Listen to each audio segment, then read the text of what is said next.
स्वागत है आज के इस नई वीडियो में। और आज की इस वीडियो में हम देखने वाले हैं क्लास 10th का सोशल साइंस का मोस्ट इंपोर्टेंट क्वेश्चन, जो कि फाइनल एग्जाम के लिए काफ़ी इंपोर्टेंट होने वाला है। साथ ही साथ यह प्री बोर्ड एग्जाम के लिए भी काफ़ी इंपोर्टेंट होने वाला है, क्योंकि यहाँ से आपको क्वेश्चन देखने को मिल सकता है। तो वीडियो को ज़रा सा भी स्किप मत कीजिएगा। तो इससे पहले कि अगर आप चैनल पर नए हैं तो आप जानते हैं कि चैनल को क्या करना है, सब्सक्राइब करके बेल आइकन को ऑन कर देना है और वीडियो को लाइक कर देना है, क्योंकि मैं ऐसा ही वीडियो आपके लिए लाते रहता हूं। तो चलिए क्वेश्चन की ओर चलते हैं। तो आपका पहला क्वेश्चन है, ज्वारीय ऊर्जा निम्नलिखित में से किस प्रकार का संसाधन है? तो इसका सही आंसर हो जाएगा ऑप्शन नंबर सी, पुनः पूर्ति योग्य संसाधन है। और चलते हैं अगले क्वेश्चन की ओर। तो अगला क्वेश्चन है, श्रीलंका कब एक स्वतंत्र राष्ट्र बना था? यानी कि श्रीलंका को आज़ादी कब मिला था दोस्तों? तो इसका सही आंसर हो जाएगा ऑप्शन नंबर बी, 1948 ईस्वी में श्रीलंका एक स्वतंत्र राष्ट्र बन गया था। इसका एक ट्रिक है याद करने का, क्योंकि देखिए भारत का आज़ादी मिला था 1947 ईस्वी में, और इसके एक साल बाद श्रीलंका को आज़ादी मिला था। तो इसका सही आंसर हो जाएगा ऑप्शन नंबर बी, याद रखिएगा। और चलते हैं अगले क्वेश्चन की ओर। तो अगला क्वेश्चन है, यूरोप में राष्ट्रवाद का उदय सबसे पहले किस देश में हुआ था? तो इसका ऑप्शन दिया हुआ है, आप देख सकते हैं, लेकिन इसका जो सही आंसर हो जाएगा ऑप्शन नंबर सी, फ्रांस। इसलिए आप पढ़े होंगे फ्रांसीसी क्रांति सबसे पहले 1789 ईस्वी में शुरू हुआ था। यह भी पूछा जा सकता है ऑब्जेक्टिव में कि फ्रांसीसी क्रांति का शुरुआत 1789 ईस्वी में हुआ था दोस्तों। और चलते हैं अगले क्वेश्चन की ओर। तो अगला क्वेश्चन है, प्रोजेक्ट टाइगर की शुरुआत किस वर्ष हुई थी? तो इसका सही आंसर हो जाएगा ऑप्शन नंबर बी, 1973 ईस्वी में प्रोजेक्ट टाइगर की शुरुआत हुआ था दोस्तों। और चलते हैं अगले क्वेश्चन की ओर। तो अगला क्वेश्चन है, मानव विकास रिपोर्ट कौन सी संस्था प्रकाशित करता है? यानी कि ह्यूमन डेवलपमेंट रिपोर्ट कौन सी संस्था प्रकाशित करता है? तो इसका सही आंसर हो जाएगा ऑप्शन नंबर बी, संयुक्त राष्ट्र विकास कार्यक्रम।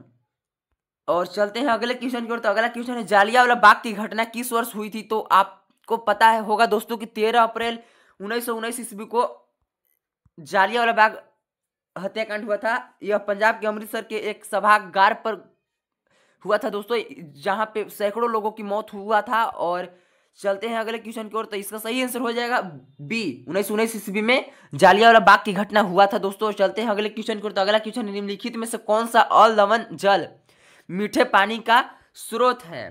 तो इसमें जो वर्षा है इसमें भी मीठा पानी पाया जाता है हल्का दोस्तों, और भूतल यानी कि भूमिगत जल भी, और सतही अपवाह। तो इसका सही आंसर हो जाएगा ऑप्शन नंबर डी, उपरोक्त सभी।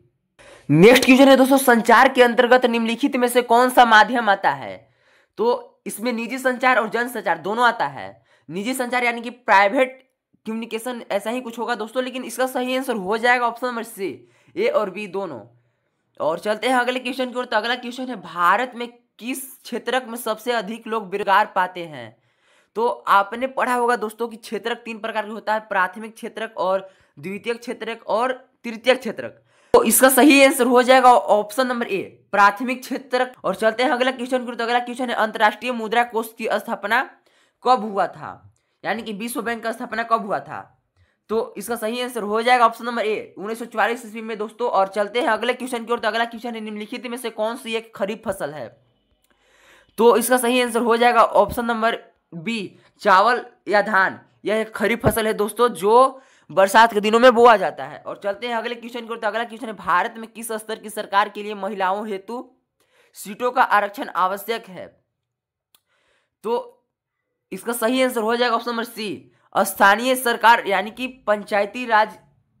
नेक्स्ट क्वेश्चन है, जेम्स हरग्रीव द्वारा 1764 में आविष्कृत मशीन का क्या नाम था? तो इसका जो मशीन का नाम था स्पेनिंग जेनी मशीन था दोस्तों। तो इसका सही आंसर हो जाएगा सी। तो ये काफी इंपोर्टेंट क्वेश्चन है दोस्तों, इसको जरूर याद रखिएगा। और मैं आपको बता दूं दोस्तों कि वीडियो के डिस्क्रिप्शन में व्हाट्सएप और टेलीग्राम चैनल दोनों का लिंक दिया हुआ है, तो जाइए और वहां से ज्वाइन हुए, क्योंकि जो मैं पीडीएफ करा रहा हूं उसको वहीं पे भेज दिया जाता है। तो और सेकंड चैनल का भी लिंक डिस्क्रिप्शन में दिया गया है, तो वहां से सेकंड चैनल को भी सब्सक्राइब कर ले, क्योंकि उसमें पर भी वीडियो आने वाला है दोस्तों। नेक्स्ट क्वेश्चन है दोस्तों, काली मिट्टी को और किस नाम से जाना जाता है? तो काली मिट्टी को रेगू नाम से भी जाना जाता है दोस्तों, रेगू मिट्टी के नाम से जाना जाता है। और चलते हैं अगले क्वेश्चन की। तो अगला क्वेश्चन है, किसी भी राजनीतिक दल को राष्ट्रीय दल के रूप में मान्यता कौन प्रदान करता है?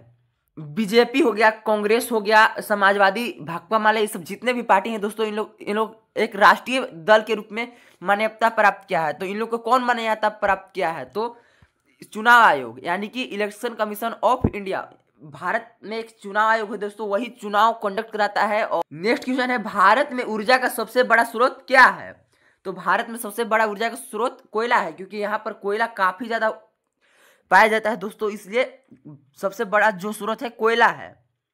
पेट्रोलियम तो भारत में बहुत कम पाया जाता है दोस्तों, ये सब तो आपका दुबई, ये सब जगहों पर, मतलब रेगिस्तानी जगहों पर काफी ज्यादा मात्रा में तेल पाया जाता है। और चलते हैं अगले क्वेश्चन की ओर। तो अगला क्वेश्चन है, निम्नलिखित में से कौन सा विनिर्माण उद्योग का एक उदाहरण है? कपड़ा उत्पादन विनिर्माण उद्योग का एक उदाहरण है दोस्तों। तो अब चलते हैं अगले क्वेश्चन की ओर। तो अगला क्वेश्चन है, विश्व व्यापार संगठन की स्थापना कब हुआ था? यानी कि WTO का स्थापना कब हुआ था? तो इसका सही आंसर हो जाएगा ऑप्शन नंबर बी, 1995 ईस्वी में स्थापना हुआ था दोस्तों विश्व व्यापार संगठन की। चलते हैं अगला क्वेश्चन की ओर। तो अगला क्वेश्चन है, दबाव समूह और राजनीतिक दल में मुख्य अंतर क्या है? तो इसका सही आंसर हो जाएगा बी, राजनीतिक दल चुनाव लड़ते हैं और दबाव समूह नहीं लड़ते हैं। और चलते हैं अगले क्वेश्चन की ओर। तो अगला क्वेश्चन है, भारत में लोकतंत्र का मूल्यांकन करते समय सबसे बड़ी सफलता क्या रही है? तो इसका सही आंसर हो जाएगा ऑप्शन नंबर बी, चुनावों को नियमित और स्वतंत्र होना सबसे बड़ी सफलता रही है भारत में लोकतंत्र को मूल्यांकन करते समय। और चलते हैं अगले क्वेश्चन की ओर। तो अगला क्वेश्चन है, पर्सिया में छपाई की तकनीक किसने लाई थी? तो मार्को पोलो ने एशिया में छपाई की तकनीक यानी कि छापने वाले मशीन लाई थी दोस्तों। और चलते हैं अगले क्वेश्चन की ओर। तो अगला क्वेश्चन है, गुटेनबर्ग कौन था? यहाँ पे टाइपिंग गलत हो गया है दोस्तों, लेकिन यहाँ पे जो सही होगा वो होगा गोटेनबर्ग या गुटेनबर्ग कौन था? तो गुटेनबर्ग एक प्रिंटिंग प्रेस आविष्कारक था, जो प्रिंटिंग प्रेस का आविष्कार किया था दोस्तों। और चलते हैं अगले क्वेश्चन की ओर। तो अगला क्वेश्चन है, मुंबई में पहली सफल सूती कपड़ा मिल कब स्थापित हुआ? तो इसका सही आंसर हो जाएगा ऑप्शन नंबर ए, 1854 ईस्वी में मुंबई में पहला सफल सूती कपड़ा मिल स्थापित किया गया था। अब चलते हैं नेक्स्ट क्वेश्चन की ओर। तो नेक्स्ट क्वेश्चन है, ईसाई धर्म के प्रमुख केंद्र कौन से थे जहां मुद्रण संस्कृति का प्रसार हुआ? तो इसका सही आंसर हो जाएगा रोम और वेटिकन सिटी ईसाई धर्म के प्रमुख केंद्र थे जहां पे मुद्रण संस्कृति का प्रसार यानी कि प्रचार या प्रसार हुआ दोस्तों। चलते हैं अगले क्वेश्चन की ओर। तो अगला क्वेश्चन है, राष्ट्रीय उपभोक्ता दिवस भारत में कब मनाया जाता है? तो राष्ट्रीय उपभोक्ता दिवस यानी कि उपभोक्ता का मतलब यहाँ हो गया दोस्तों कंज्यूमर, ग्राहक यानी कि, तो यह भारत में हर साल 24 दिसंबर को मनाया जाता है। तो अगला महीना में 24 दिसंबर को। नेक्स्ट क्वेश्चन है, उपभोक्ता संरक्षण नियम भारत में कब लागू हुआ? तो 1986 ईस्वी में उपभोक्ता संरक्षण अधिनियम लागू हुआ था दोस्तों। और चलते हैं अगले क्वेश्चन की ओर। तो अगला क्वेश्चन है, किस दशक के बाद भारत में वैश्वीकरण की प्रक्रिया में तेजी आई? तो 1990 के बाद दोस्तों भारत में वैश्वीकरण की प्रक्रिया में तेजी आई। और चलते हैं अगले क्वेश्चन की ओर। तो अगला क्वेश्चन है, भूमि एक खाली स्थान संसाधन है यानी कि खाली स्थान में क्या भराएगा वो बता रहा है। तो भूमि एक प्राकृतिक संसाधन है दोस्तों, यह गॉड गिफ्टेड है यानी कि इसको कोई मनुष्य नहीं बनाया है। और चलते हैं अगले क्वेश्चन को। तो अगला क्वेश्चन है, बेल्जियम में 1993 में क्या बदलाव किया गया था? तो 1993 में बेल्जियम में क्या बदलाव हुआ था दोस्तों? सामुदायिक सरकार की व्यवस्था की गई थी। और चलते हैं अगले क्वेश्चन की। नेक्स्ट क्वेश्चन है दोस्तों, भारत माता की पहली छवि किसने बनाई थी? तो अब रविंद्रनाथ टैगोर ने भारत माता की पहली छवि बनाई थी दोस्तों। और तो यहाँ पे MCQ समाप्त होता है दोस्तों। और चलते हैं अब सब्जेक्टिव क्वेश्चन की ओर। तो सब्जेक्टिव में 2 नंबर वाला क्वेश्चन में आपका पहला क्वेश्चन है, नवीकरणीय पुनः पूर्तियोग और अनवीकरणीय यानी कि गैर पुनः पूर्तियोग संसाधन में मुख्य अंतर बताइए। यानी कि नवीकरणीय संसाधन और अनवीकरणीय संसाधन में अंतर बताना है दोस्तों। तो इसका उत्तर दिया हुआ है दोस्तों, नवीकरणीय संसाधन वे है जिन्हें भौतिक, रासायनिक या यांत्रिक प्रक्रियाओं द्वारा पुनः उत्पन्न किया जा सकता है, जैसे सौर ऊर्जा यानी कि सूरज का प्रकाश। और अनवीकरणीय संसाधन किसको कहते हैं दोस्तों?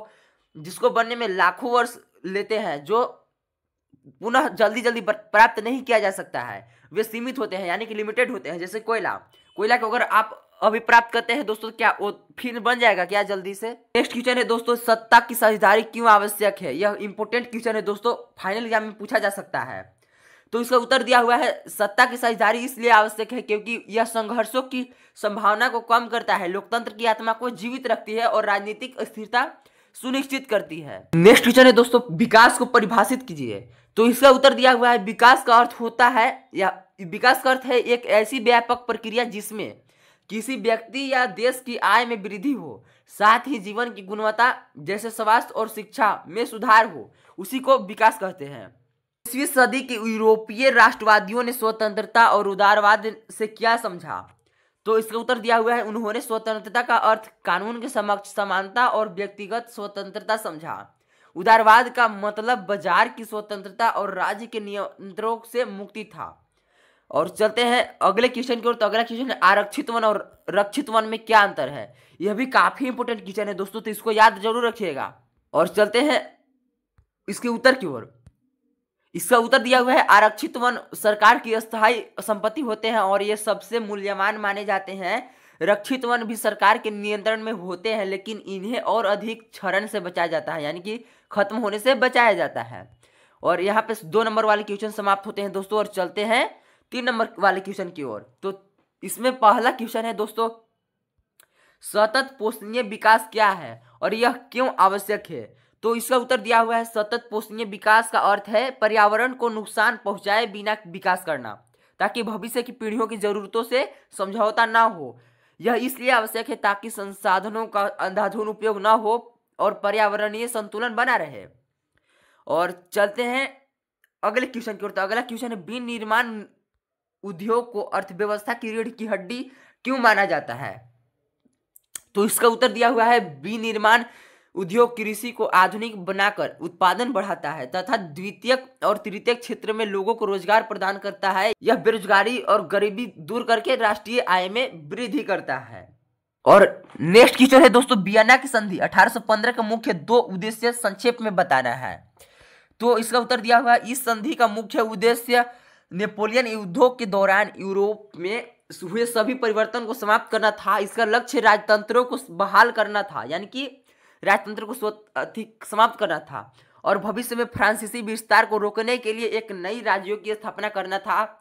और नेक्स्ट क्वेश्चन है दोस्तों, ऋण के औपचारिक स्रोतों और अनौपचारिक स्रोतों के बीच कोई 2 अंतर स्पष्ट कीजिए, यानी कि 2 अंतर बताना है औपचारिक स्रोत और अनौपचारिक स्रोत के बीच। तो इसका उत्तर दिया हुआ है औपचारिक स्रोत कम ब्याज दर पर ऋण देते हैं और इनकी निगरानी आरबीआई यानी कि रिजर्व बैंक ऑफ इंडिया करता है। औपचारिक स्रोत साहूकार या बिजनेसमैन कोई देता है, यह उच्च ब्याज यानी कि अधिक सूद के साथ, और इन पर कोई सरकारी नियंत्रण का नियम पालन नहीं होता है। जितना मन चाहे उतना ब्याज ले सकते हैं और किसी को सता भी सकते हैं दोस्तों। तो चलते हैं अब अगले क्वेश्चन की ओर। तो अगला क्वेश्चन है भारत में प्राथमिक क्षेत्र क्यों अभी भी सबसे अधिक बेरोजगार प्रदान करता है? तो इससे उत्तर दिया हुआ है प्राथमिक क्षेत्र में प्रच्छन्न बेरोजगारी अधिक है, साथ ही द्वितीयक और तृतीयक क्षेत्र में पर्याप्त रोजगार सृजित नहीं हुए हैं, जिसके कारण अधिकांश लोग अपनी आजीविका के लिए कृषि पर निर्भर हैं।